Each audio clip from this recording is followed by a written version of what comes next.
Pengabdian sebagai tenaga kesehatan di wilayah perbatasan Indonesia-Malaysia harus dilakukan dengan penuh tanggung jawab. Dengan semangat muda, seorang perawat di perbatasan terus berupaya memastikan kesehatan warga setempat.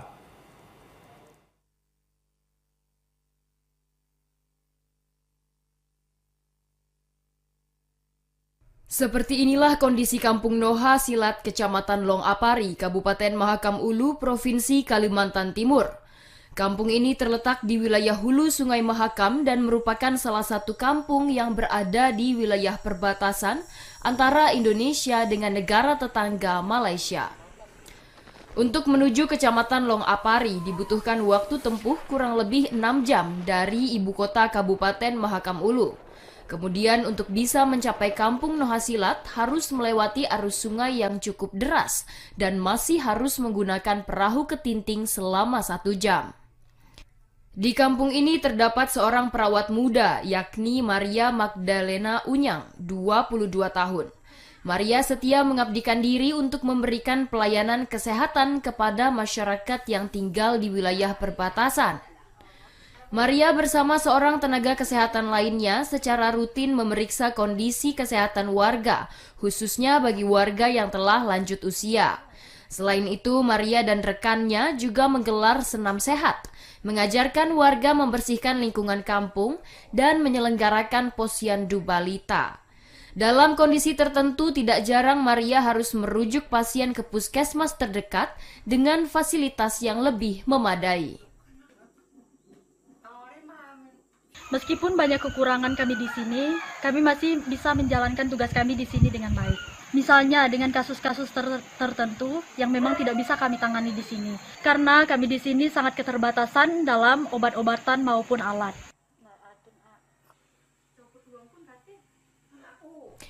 Maria menyediakan pelayanan kesehatan bagi penduduk kampung Noha Silat setiap hari dan melakukannya dengan penuh tanggung jawab. Sudah menjadi pemandangan yang biasa saat Maria dan rekannya berkeliling kampung untuk melayani serta mengontrol kesehatan warga. Hal itu menjadi wujud tanggung jawab dan peran Maria dalam memastikan kesehatan masyarakat sebagai bentuk pengabdian kepada bangsa dan negara. Mardan Swaisman dari Mahakam Ulu melaporkan. Saudara, hari ini tanggal 17 Maret 2023 diperingati sebagai Hari Perawat Nasional. Tahun ini peringatannya mengusung tema Perawat Gapai Sejahtera dengan Profesionalisme.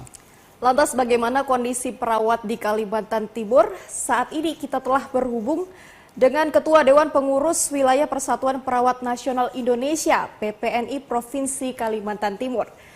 Selamat sore Pak Iswansyah. Selamat sore Mbak Fia, selamat sore Mas. Selamat Hari Perawat Nasional, Pak. Terima kasih. Iya, Pak. Berbicara mengenai perawat, bagaimana gambaran kondisi perawat di Kalimantan Timur saat ini, Pak? Pertama-tama izinkan saya menyampaikan selamat hari ulang tahun PPNI, ulang tahun perawat kepada seluruh perawat di Kalimantan Timur khususnya. Dan kondisi perawat kita saat ini dengan 16.000 perawat di Kalimantan Timur tidak terlalu jauh berbeda seperti yang kita saksikan dengan Maria yang tadi di tayangan sebelumnya. Dan secara umum sebetulnya perawat sekarang harus kita akui jauh lebih baik daripada tahun-tahun sebelumnya. Tetapi tentu kita masih melihat ada persoalan di sana-sini mengenai khususnya bicara mengenai kesejahteraan para perawat kita di Kalimantan Timur. Ya, Pak Ismansyah, kan kita di Provinsi Kalimantan Timur ini kan ada sekolah keperawatan. Kalau dilihat sebenarnya dari angka, apakah cukup signifikan para peminat dari perawat-perawat ini masuk ke sekolah keperawatan untuk nantinya mereka siap juga diterjunkan di daerah-daerah terluar misalnya atau terjauh dari Kalimantan Timur, Pak? Baik. Peminat yang mendaftarkan diri di sekolah-sekolah perawat, di akademi maupun di sekolah tinggi dan universitas di Kalimantan Timur itu masih cukup tinggi dan diminati oleh banyak sekali anak-anak kita di Kalimantan Timur. Dan di antara program studi yang ada itu peminatan untuk perawat masih sangat tinggi. Baik Pak, kemudian dari tema besar perawat gapai sejahtera dengan profesionalisme, pesan apa sebenarnya ingin disampaikan Pak? Ya, yang pertama bahwa tema ini mengusung satu kondisi yang saat ini sedang benar-benar terjadi, di mana kita tahu bahwa perawat-perawat kita masih banyak yang belum menggapai kesejahteraan, dan di sisi lain profesionalisme perawat kita itu masih belum diterima sepenuhnya, dalam pengertian bahwa perlakuan yang diterima oleh perawat baik dari pemerintah maupun dari masyarakat itu belum sepenuhnya diakui sebagai satu tenaga profesional. Oleh karena itu tema ini diusung agar menimbulkan kesadaran sepenuhnya kepada para perawat kita, khususnya di Kalimantan Timur, agar kita dapat meraih kesejahteraan melalui satu profesionalisme. Jadi kita ingin menunjukkan dulu bahwa perawat-perawat itu benar-benar memiliki jiwa profesionalisme yang tinggi. Dengan demikian kita berharap bahwa profesionalisme itu akan diiringi oleh kesejahteraan. Dan silakan dilanjut Pak Ismansyah. Ya, pada era pandemi COVID-19, kita semua tahu bahwa perawat itu merupakan garda terdepan yang juga merupakan garda terakhir. Dari depan sampai di akhir perjuangan kita untuk melawan COVID-19 itu demikian gegap gempitanya kita lakukan. Dengan ketulusan yang tinggi, dengan perjuangan yang tinggi, dedikasi yang tinggi kita lakukan. Dan kita juga tahu bahwa pasca pandemi COVID-19 yang kita lalui itu menyisakan berbagai macam persoalan. Antara lain adalah perawat-perawat yang berjuang di garda terdepan sebagai relawan, sampai hari ini pun banyak di antara mereka yang masih tetap menjadi relawan.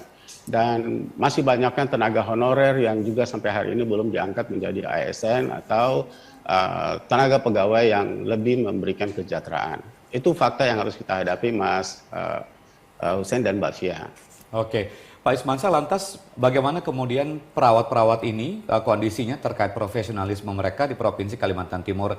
Apakah kalau tadi dikatakan ada yang belum menjadi pegawai, mereka masih ada yang bekerja secara sukarela. Ini bagaimana upaya dari organisasi perawat sendiri ataupun juga dari pihak pemerintah mendukung agar mereka bisa mendapatkan kesejahteraan, Pak Ismansyah?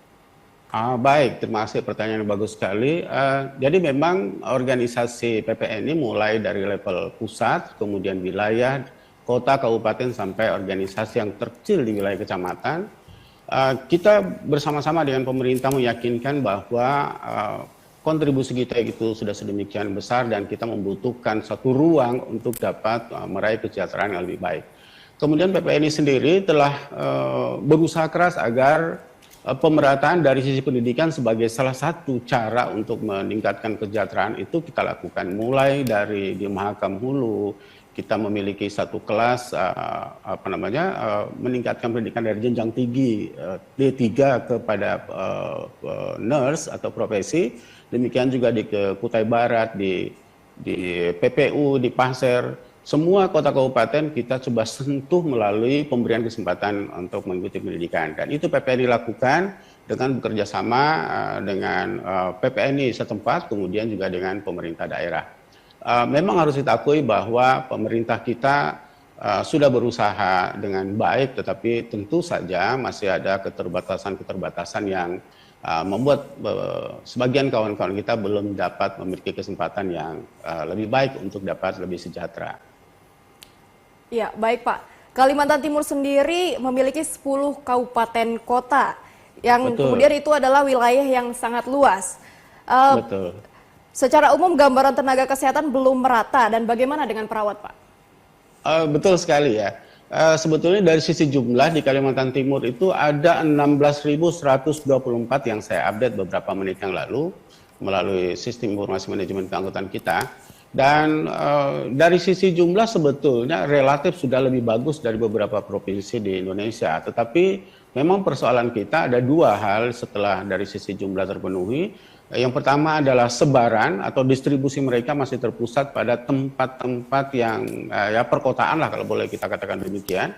Kemudian yang kedua adalah kualitas. Karena penambahan jumlah tenaga itu kita bisa maknai sebagai dua hal, yaitu penambahan dari sisi kuantitas dan peningkatan dari sisi kualitas. Nah, kepada hal yang kedua tadi, yaitu peningkatan sisi kualitas, kita masih memang terus berjuang agar kawan-kawan kita mendapatkan kesempatan yang lebih baik untuk meningkatkan jenjang pendidikan. Sebagaimana kita ketahui bahwa secara keseluruhan di Indonesia, rasio perawat dengan jumlah penduduk itu hanya 2,3 dari 1.000 penduduk. Sangat jauh berbeda dengan Jepang misalnya yang 11 perawat dari 1.000 penduduk, kemudian Malaysia dan Thailand itu 3, sekian hampir 4 per 1.000 penduduk, dan kita memang masih tertinggal di 2,3. Nah, Kaltim sebetulnya itu sudah melampaui angka 2,3, tetapi sekali lagi memang persoalan distribusi dan kualitas ini menjadi PR kita dalam jangka panjang untuk terus kita tingkatkan. Tentu dengan dukungan pemerintah dan masyarakat Kalimantan Timur. Ya, Pak Ismansyah, kami juga ingin tahu dan masyarakat Kaltim pun juga ingin tahu terkait dengan standar pelayanan yang diberikan oleh para perawat ini di masyarakat. Bagaimana caranya mereka dengan kondisi mereka yang serba terbatas, tapi mereka bisa memberikan pelayanan sesuai standar prosedur kesehatan, Pak Ismansyah. Betul, baik. Baik, terima kasih. Pertama, bahwa standarisasi pendidikan mereka, mulai dari kurikulum itu kita ikut dampingi para institusi pendidikan tinggi untuk memberikan masukan bahwa standar pelayanan itu harus merata, tidak melihat di mana mereka bekerja, apakah itu di perkotaan, kemudian di pedesaan, bahkan di daerah yang sangat terpencil. Yang membedakannya adalah sarana dan fasilitas yang mereka miliki untuk dapat bekerja secara profesional.